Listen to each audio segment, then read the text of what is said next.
चलो जा देखो, चैप्टर नंबर 3 है pair of linear equations in two variables. Class 8 में हमने पढ़ा था linear equation in one variable. वहां पर एक इक्वेशन होती थी, एक वेरिएबल होता था और हम उसकी वैल्यू फाइंड करते थे। अब यहाँ पर टू वेरिएबल्स कह रहा है। वेरिएबल्स मतलब होता है जिनकी वैल्यू वेरी करती है। तो अगर हमारे पास, अगर हमें टू वेरिएबल्स की वैल्यू फाइंड करनी है तो उसके लिए एटलीस्ट टू इक्वेशंस की रिक्वायरमेंट होती है। तो हमारे पास टू इक्वेशंस होना चाहिए, तभी हम टू अननोन वैल्यूज की, जो अननोन वेरिएबल्स हैं उनकी वैल्यूज फाइंड कर सकते हैं। अब हमने लेट कर लिया, मान लिया कि जो फर्स्ट इक्वेशन है a1x plus b1y plus c1 equals to 0, this is the first equation. Second equation a2x plus b2y plus c2 equals to 0, ये हमारी सेकेंड इक्वेशन। ठीक, अच्छा अब एक चीज देखना, यहाँ पर हम लोग कंडीशंस पढ़ेंगे। इन दोनों इक्वेशंस को लेकर तीन कंडीशन होती है। नंबर 1, पहली कंडीशन है if a1 upon a2 not equals to b1 upon b2। x का जो कोफिशिएंट है a1 और x का सेकेंड इक्वेशन का जो कोफिशिएंट है a2, a1 अपॉन a2 अगर नॉट इक्वल है b1 अपॉन b2 के, अब इनको पहले इनकी वैल्यूज फाइंड करो। मान लो यहाँ पर 1 2, यहाँ पर 2 और 4 ऐसा दे रखा है, तो पहले वैल्यूज फाइंड करेंगे और अगर ये इक्वल नहीं आती है तब हम कहते हैं कि ये यूनिक सोल्यूशन है। कैसा सोल्यूशन है? यूनिक। यूनिक का मतलब होता है जिसमें सिर्फ एक ही सोल्यूशन, उसके जैसा और कोई नहीं है, सिर्फ एक सोल्यूशन आ सकता है। और अगर इनको हम जब ग्राफ में प्लॉट करते हैं, इस चैप्टर में आपको ग्राफ भी देखने को मिलेगा, और अगर ये जो इक्वेशन है, इन दोनों इक्वेशन को जब हम ग्राफ में प्लॉट करते हैं तो इस तरीके से ग्राफ आता है। और ये जो ग्राफ है वो एक पॉइंट पर इंटरसेक्ट करता है, जो दोनों लाइन्स है वो एक पॉइंट पर इंटरसेक्ट करेंगे, तभी तो यूनिक सोल्यूशन बना। क्योंकि एक पॉइंट पर इंटरसेक्ट कर रहा है इसलिए इसको यूनिक सोल्यूशन बोलते हैं। यूनिक सोल्यूशन आते हैं इसको हम कहते हैं दीज आर इंटरसेक्टिंग लाइन्स। यहाँ पर ग्राफ में जो दो लाइन्स आएंगी वो आपके इंटरसेक्टिंग होंगी, किसी एक पॉइंट पर इंटरसेक्ट करेंगे, और जिस पॉइंट पर इंटरसेक्ट करेंगी वही इनका सोल्यूशन होगा। बात क्लियर है? जिस पॉइंट पर भी इंटरसेक्ट करती हैं वहीं से हम लोग x और y की वैल्यू फाइंड करेंगे। मान लो यहाँ पर P और Q पॉइंट पर इंटरसेक्ट किया है, ये P और Q कुछ भी हो सकता है, 2,3 हो सकता है, 4,8 हो सकता है, कुछ भी हो सकता है। तो जो पहले वाली वैल्यू है ये x की वैल्यू होती है और जो सेकेंड वाली वैल्यू है ये y की वैल्यू है। तो आप कह सकते हो कि x की वैल्यू p है और y की वैल्यू q। क्या ये बात क्लियर हो सकती है? तो ये कंडीशन है जब a1 upon a2 not equals to b1 upon b2। ये होता है यूनिक सोल्यूशन के लिए। जब आप ग्राफ में प्लॉट करते हो तो आपको इंटरसेक्टिंग लाइंस मिलेंगी। Number second, if a1 upon a2 equals to b1 upon b2 equals to c1 upon c। इस वाले केस में तो आपको बाकी आगे चेक करने की जरूरत ही नहीं है। अगर पहले ही नॉट इक्वल्स टू आ गया तो आप डायरेक्टली कह लोगे कि ये यूनिक सोल्यूशन है। लेकिन अगर ये इक्वल आ गया फिर आपको और चेक करना है c1 c2। So if a1 upon a2 equals to b1 upon b2 equals to c1 upon c2, तो यहाँ पर इनफाइनाइटली मैनी सॉल्यूशंस आते हैं। यहाँ पर यूनिक सोल्यूशन था, मतलब सिर्फ एक पॉइंट पर इंटरसेक्ट कर रहा है, यहाँ पर इनफाइनाइटली मेनी सॉल्यूशन आते हैं। तो ये दोनों लाइंस कैसी हो सकती हैं? दोनों लाइंस, ये फर्स्ट लाइन होगी, मान लो जो सेकंड लाइन है, जो सेकंड हमारा इक्वेशन है, उसका ग्राफ भी अगर बिल्कुल इसी के ऊपर ही आया, मीन्स दोनों का ग्राफ एक सिंगल लाइन अगर आया, तो यहाँ पर सॉल्यूशंस कितने बन रहे हैं? देखो हर पॉइंट पर, है ना। तो यहाँ पर हम कह सकते हैं कि इनफाइनाइटली मेनी सॉल्यूशंस। यहाँ पर सिर्फ एक जगह पर टच कर रहा है तो यूनिक सॉल्यूशन, वन सॉल्यूशन मिला। जब दोनों ही कोइंसिडेंट हैं तो कितने पॉइंट पर टच कर रहे हैं? इनफाइनाइट। आप कहाँ कहाँ काउंट करोगे उसको? इसीलिए इसको दिया गया है इनफाइनाइटली मेनी सॉल्यूशंस। और ये लाइंस कैसी होती हैं? These lines are coincident lines. Is that clear? Number third, if a1 upon a2 equals to b1 upon b2, ये यहाँ पर इक्वल आ गए, but not equals to c1 upon c2। If a1 upon a2 equals to b1 upon b2 but not equals to c1 upon c2, third वाला equal नहीं है, तो क्या कहोगे यहाँ पर? There is no solution. There is no solution. No solution का मतलब दोनों लाइंस आपस में कहीं पर भी इंटरसेक्ट नहीं कर रही। तो दोनों लाइंस कैसी होंगी? एक दूसरे के पैरेलल होंगी। तो यहाँ पर जो लाइंस आती हैं ग्राफिकल रिप्रेजेंटेशन में, लाइंस बनती हैं parallel. So these are parallel lines. क्या ये बात सबको क्लियर है? तीनों पॉइंट ठीक है। अब एक बात मेरी और सुनो, अगर आपका यूनिक सॉल्यूशन है और इनफाइनाइटली मेनी सॉल्यूशन है, अगर यूनिक सॉल्यूशन है और इनफाइनाइटली मेनी सॉल्यूशन है, मतलब सॉल्यूशन आपके आ रहे हैं, तो इसे हम लोग कहते हैं कंसिस्टेंट।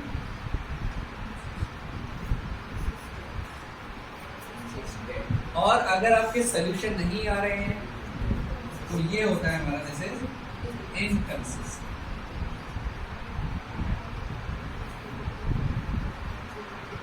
क्या इतनी बात क्लियर है सबको? नोट कर।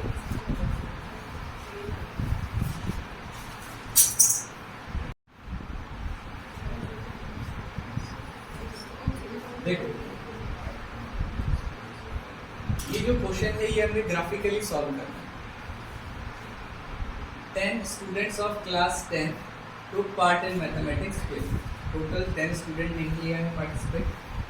If the number of girls is 4 more than number of boys, find the number of boys and girls who took part in the quiz. तो जो number of girls है वो 4 ज़्यादा है, तो number of girls को हम लोग x assume कर लेते हैं। Let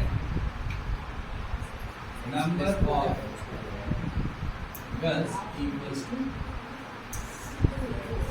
x and number of boys, इनको हम अज्यूम कर लेते हैं y। अब according to question number of girls is 4 more than the number of boys, तो इससे हम इक्वेशन फॉर्म करते हैं। तो number of girls is 4 more than number of boys, क्या यही इक्वेशन फॉर्म हुई? तो ये बन गया हमारा इक्वेशन। अब इसको हम लोग ग्राफिकली सॉल्व करेंगे, है ना। क्लास 9 में आप लोगों ने कर रखे हैं सब, देख लिया ठीक। तो आप इसके लिए टेबल फॉर्म करेंगे और एटलीस्ट 3 पॉइंट्स तो हम निकालेंगे, ठीक है। ये हो गया x, ये हो गया y। अब यहाँ पर आप y की वैल्यू पुट कर सकते हो, आपको x का वैल्यू मिलता रहेगा। if y is 0, x 4 हो जाएगा। if y is 1, x 5 हो जाएगा। if y is 2, x हो जाएगा 6। ये हमारे पास आ गए पॉइंट्स। अब इसको ग्राफ में प्लॉट करते हैं। सो एक्स एक्सिस वाई एक्सिस,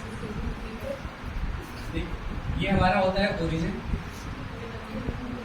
देख लो, जिसको ग्राफ का एबीसीडी भी नहीं आता एक बार देख लो।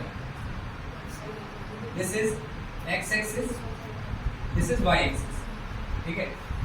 ये होता है ओरिजिन। ओरिजिन के कोऑर्डिनेट्स होते हैं 0, 0।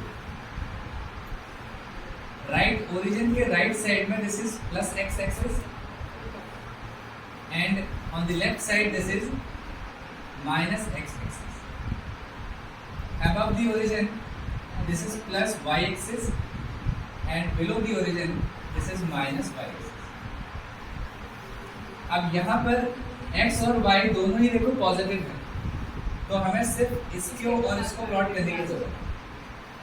तो देखो यहाँ पर 1, 2, 3, 4, 5 और क्योंकि x 6 तक है तो एक और ले लेते हैं 6, ठीक है। इसको थोड़ा सा ओरिजिन को यहाँ लिखो। 1, 2, 3, 4, 5 एंड 6 और y हमारा 2 तक है।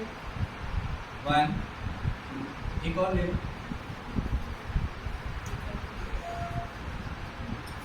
तो देखो x जब 4 है तो y हमारा 0 है। x की वैल्यू जब 4 है तो y हमारा 0 है। इसका मतलब x के ऊपर ही ये पॉइंट लाई करेगा। This is 4, 0। x 5 है तो y की वैल्यू 1। x 5 में y इज 1। इसको थोड़ा सा हटा देते हैं। x 5 में y इज 1। पॉइंट यहाँ पे आ गया।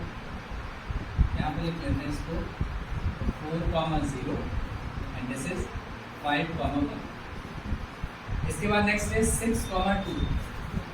सो x 6 पे y इज थोड़ा सा यहाँ पे जैसे 6, अब इन तीनों पॉइंट को ज्वाइन कर देते एक स्ट्रेट लाइन से। और जब भी आप ये लाइन ड्रॉ करोगे ये x एक्सिस y एक्सिस दोनों को टच करके जाना चाहिए, हमेशा पूरा लाइन ड्रॉ, ठीक। और इसके बाद इस लाइन के ऊपर इसकी इक्वेशन लिख लेंगे, ये किस लाइन से आया है। तो this is x equals to y plus.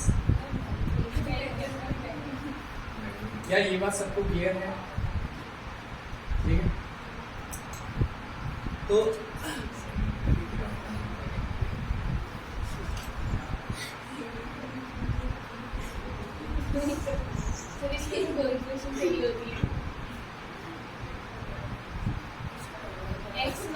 हाँ सुनो, तो एक तो हमारा ये आ गया, ठीक। अच्छा, इसके बाद देखो 10 स्टूडेंट्स ऑफ क्लास 10 कितने हैं? टोटल 10 स्टूडेंट्स हैं। पहली जो कंडीशन बनी थी हमारी वो ये number of girls is 4 more than number of boys है ना। तो इसके बाद ये कंडीशन गिवन है कि total number of boys and girls कितने हैं? 10। तो हम क्या करेंगे यहाँ पर number of boys number of girls x लिया, x plus y equals to कितना? 10। और यहाँ पर इसको हम लिख सकते हैं y equals to 10 minus X. फिर से एक बार